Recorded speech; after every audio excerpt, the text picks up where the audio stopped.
السلام عليكم ورحمة الله وبركاته. إن الحمد لله نحمده ونستعينه ونستغفر ونعوذ بالله من شرور أنفسنا ومن سيئات أعمالنا. من يهده الله فلا مضل له ومن يضلل فلا هادي له. وأشهد أن لا إله إلا الله وأن محمدا عبده ورسوله أما بعد. கண்ணியத்திற்குரியவர்களே, அல்லாஹுடைய கிருபையினால் சுபுஹ் தொழுகையை ஜமாத்தோடு நிறைவேற்றிவிட்டு அவனுடைய சத்திய மார்க்கமாகிய இஸ்லாத்தை அறிந்து கொள்ள வேண்டும் என்ற நோக்கத்திலே இந்த நேரத்தை ஒதுக்கி நாமெல்லாம் இங்கு அமர்ந்திருக்கின்றோம்.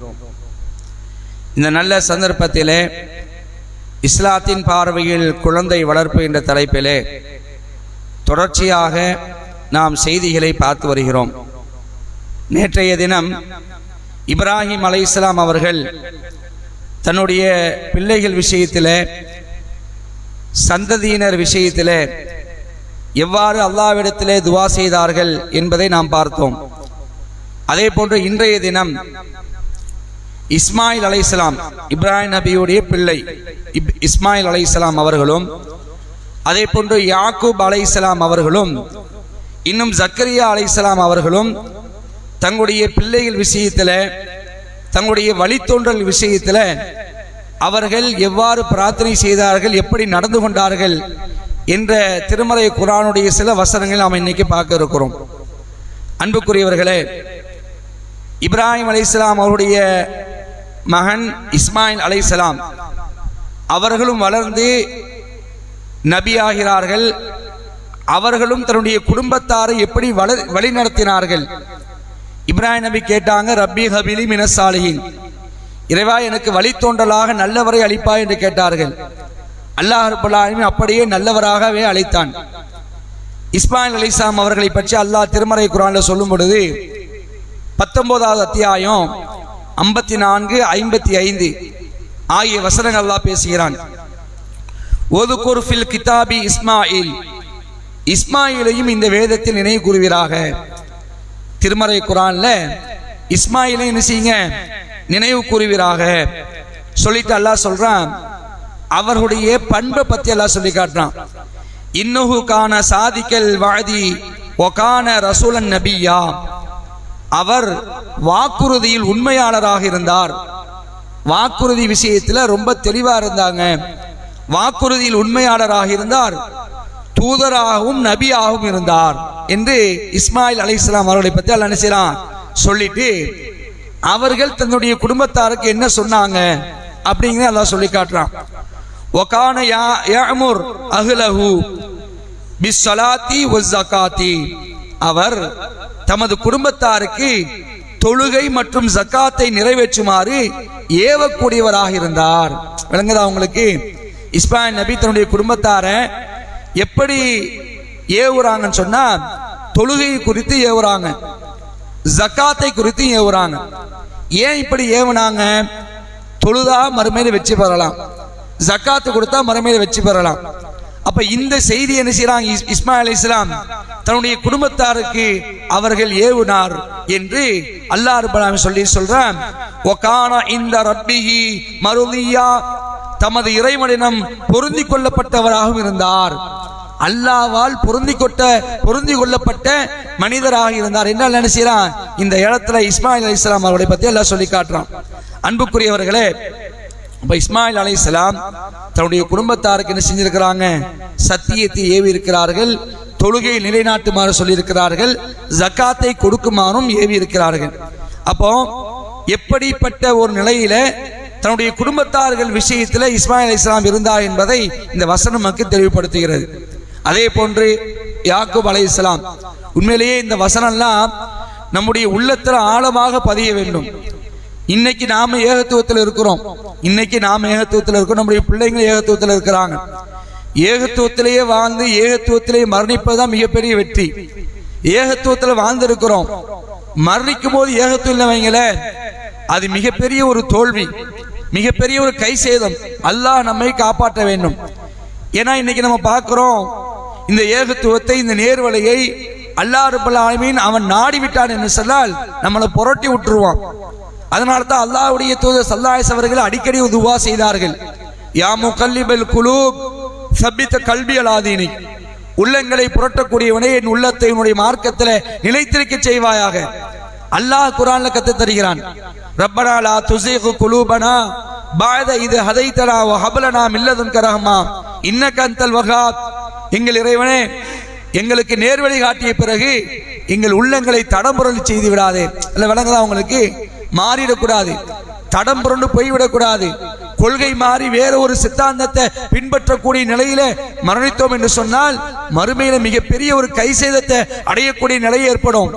அதனால தான் யாக்கூப் அலைஹிஸ்ஸலாம் அவர்கள் தங்களுடைய பிள்ளைகள் விஷயத்துல நான் மௌத்தா போன பிறகு நீங்க யாரை வணங்குவீங்கன்னு கேட்கிறாங்க. அவங்க வணங்கிட்டு இருக்கிறது யாரைத்தான்? அல்லாஹ்வைத்தான் வணங்கிட்டு இருக்கிறாங்க. நம்ம மௌத்தா போனது பிறகு இவங்களுடைய மார்க்க நிலை என்ன ஆகும்?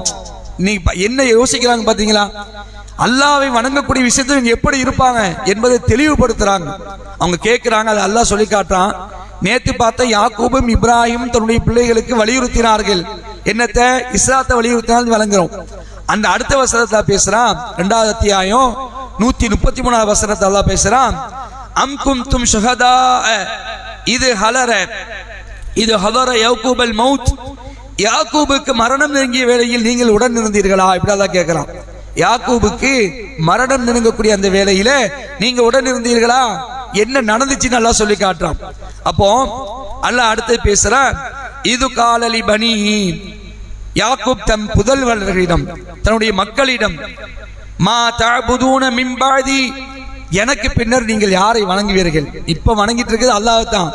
நான் மௌத்தா போன பிறகு எனக்கு பின்னாடி நீங்கள் யாரை வணங்குவீர்கள் என்று கேட்டபோது பாருங்க, மௌத்து நெருங்க போது அப்போ தன்னுடைய பிள்ளைகள்கிட்ட கேட்கிறாங்க, எனக்கு பிறகு நீங்க யாரப்பா வணங்குவீங்க? வழி மாறி போயிடாதீங்க, திசை மாறி போய்விடாதீர்கள். இந்த மார்க்கம் தான் உண்மையான மார்க்கம், அல்லாஹ் தான் உண்மையான கடவுள் என்பதை அழுத்தம் திருத்தமாக என்ன செய்றாரு அவங்க கேட்கிறாங்க. அப்ப அவங்க சொல்றாங்க, பிள்ளைங்க சொல்றாங்க, காலு அவர்கள் கூறினார்கள், நஅபுது இலாஹக வ இலாஹ ஆபாஇக இப்ராஹீம வ இஸ்மாஈல வ இஸ்ஹாக் இலாஹம் வாஹிதா.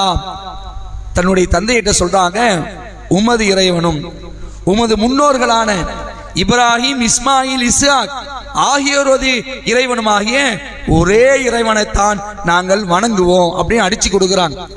கேரண்டி கொடுக்க, உத்தரவாதம் கொடுக்குறாங்க. நீங்க பயப்படாதீங்க, உங்க ரப்பும் உங்களுடைய முன்னோர்கள் இப்ராஹிம் இருக்காங்க இல்லையா, அவர்களுடைய ரப்புமாகிய ஒரே ஒரு வார்த்தையை பார்க்கணும், ஒரே ஒரு இறைவனாகிய அந்த இறைவனைத்தான் நாங்கள் வணங்குவோம் சொல்லிட்டு அவங்க சொல்றாங்க, ஓ நஹ்னு லஹு முஸ்லிமூன், அவனுக்கே நாங்கள் கட்டுப்பட்டவர்கள். சுப்ஹானல்லாஹ், வார்த்தையை பார்க்கணும்.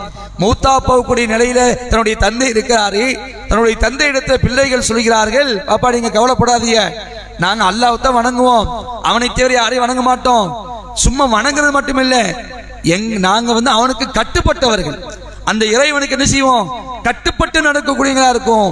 ஓ நஹ்னு லஹு முஸ்லிமூன், நாங்கள் அவனுக்கே கட்டுப்பட்டவர்கள் என்று அவர்கள் பதிலளித்தனர் என்று அல்லாஹ் நினைச்சான். இந்த வசனத்துல நமக்கு தெளிவுபடுத்துகிறான். அப்ப இஸ்மாயில் அலைஹிஸ்ஸலாம், யாக்கூப் அலைஹிஸ்ஸலாம் அவர்களும் நம்முடைய பிள்ளைகளுடைய விஷயத்துல ரொம்ப தெளிவா இருந்தாங்க. மறுமையுடைய நிலையில ஜக்கரியா நபி நீங்க எடுத்துக்கங்க, ஜக்கரியா அலைஹிஸ்ஸலாம் ரொம்ப காலமா அல்லாஹ் பிள்ளையை கொடுக்கல, ஆனாலும் அல்லாஹ் அவர்களை செஞ்சாங்க வைராக்கியத்தோடு, ஒரு அல்லாஹ்வின் மீது அசைக்க முடியாத நம்பிக்கையோடு செஞ்சாங்க, பிள்ளை பாக்கியத்தை கேட்டுட்டே இருந்தாங்க. அந்த பிள்ளை பாக்கியத்தை கூட அவங்க எப்படி கேட்டாங்க, அதாங்க பாயிண்ட், அதாங்க விஷயம். இவ்வளவு நாளா பிள்ளை இல்லை, பிள்ளை இல்லாம இருந்தாலும் பிள்ளைத்தாய் அல்லாஹ் பிள்ளைத்தாய் அப்படி மொட்டையா கேட்கல. எப்படி கேட்கிறாங்கன்னா, கால 3வது அத்தியாயத்தில் 38வது வசனத்துல பேசுகிறான். கால அவர் கூறினார், ரப்பி ஹபிலி மில்லதுன்க துர்ரியத்துன் தய்யிபா இன்னக சமீஉ துஆ, என் இறைவனே உன்னிடமிருந்து தூய குழந்தை எனக்கு தாயாலாம். கேட்கும்போது பாயிண்ட், தய்யிபத்தன் தூய குழந்தை, பெர்ஃபெக்ட், நல்ல ஒழுக்கம், நல்ல பண்பு, உன்னை வணங்கக்கூடிய, உன்னை பயப்படக்கூடிய எல்லாமே அதில் அடங்கிடும். என் இறைவனே உன்னிடமிருந்து தூய குழந்தையை எனக்கு தருவாயாக, நீயே பிரார்த்தனையை செவியேற்பவன் என்று அவர் கூறினார் என்ன சொல்லி காட்டான். அப்ப இதெல்லாம் என்ன விளங்குது நமக்கு? பிள்ளைகள் விஷயத்துல நபிமார்கள் எப்படி நடந்து கொண்டார்கள், நம்ம நபிமார்கள் தானே, நம்முடைய பிள்ளைகள் நமக்கு அப்படிதான் பிறக்கணும் அவங்க நினைக்கல. அல்லாஹ்விட்ட பெட்டிஷன் போடுவேன்னு கேட்டாங்க, தூய குழந்தையத்தா, நல்ல வழித்தோன்றலைத்தா, எங்களுடைய பிள்ளைகளுக்கு மார்க்கத்தை தான், உனக்கு கட்டுப்பட்டு நடக்கக்கூடிய மக்களாக எங்களுடைய பிள்ளை ஆக்கிவை என்றுதான் இப்ராஹிம் அலைஹிஸ்ஸலாம், இஸ்மாயில் அலைஹிஸ்ஸலாம், யாக்கூப் அலைஹிஸ்ஸலாம், ஜக்கரியா அலைஹிஸ்ஸலாம் எல்லா நபிமார்களும் என்ன செஞ்சாங்க, துவா செஞ்சாங்க பார்க்கும். இதுக்கப்புறம் அல்லாஹ் என்ன செஞ்சான், கொடுத்தான், ஒரு பிள்ளை கொடுத்தான், பெர்ஃபெக்டான குழந்தையை கொடுத்தான். யாருக்கு? ஜக்கரியா நபிக்கு. யாருக்குமே இதுவரைக்கும் வைக்காத ஒரு பேரை அல்லாவே வச்சு என்ன செஞ்சாங்க, கொடுத்தான். யாரு? யஹ்யா அலைஹிஸ்ஸலாம். அல்லாஹ் கொடுத்தாங்க, சரியான குழந்தை. நாம என்ன செய்யறோம், இந்த பேரை நாம சுற்றோம். இதுக்கு முன்னாடி யாருக்குமே இந்த பேர் இருந்தது கிடையாது என்று யஹ்யா என்று சொல்லக்கூடிய நபியை அல்லாஹ் என்ன செய்றான், ஜக்கரியா அலைஹிஸ்ஸலாம் அவர்களுக்கு பரிசாக அழைத்தான். அப்ப அன்புக்குரியவர்களே, இந்த இறை வசனங்கள் நமக்கு என்னத்தை எடுத்து காட்டுதுன்னு சொன்னா, நம்முடைய பிள்ளைகள் விஷயத்துல மறுமையுடைய நிலையில நாம மிக தெளிவாக இருக்க வேண்டும். நாமும் வெற்றி பெற வேண்டும், நம்முடைய குடும்பத்தாரும் நாளை மறுமையில வெற்றி பெற வேண்டும் என்று சொன்னால் அவர்களை மார்க்க தொடர்போடு நல்ல ஒழுக்கமுள்ள குழந்தைகளாக வளர்த்திருப்பதற்கு நாமும் கடமைப்பட்டிருக்கிறோம். அப்படி இருக்க வேண்டும், அல்லாஹ்விடம் மனுஷனும் கையேந்தி மன்றாடக்கூடிய மக்களாக இருக்க வேண்டும் என்பதையும் இந்த வசனங்கள் நமக்கு நினைவுபடுத்துகின்றன. அப்படிப்பட்ட நன்மக்களாக அல்லாஹ் ரப்பல் ஆலமீன் நம் அனைவரையும் ஆக்கி அருள்புரிய வேண்டும் என்று அல்லாஹ்விடத்தில் பிரார்த்தித்தவனாக இந்த உரையை முடித்துக் கொள்கின்றேன். வஆகிர் தாவானா அனில் ஹம்துலில்லாஹி ரப்பில் ஆலமீன். வஸ்ஸலாமு அலைக்கும் வரஹ்மத்துல்லாஹி வபரகாத்துஹு.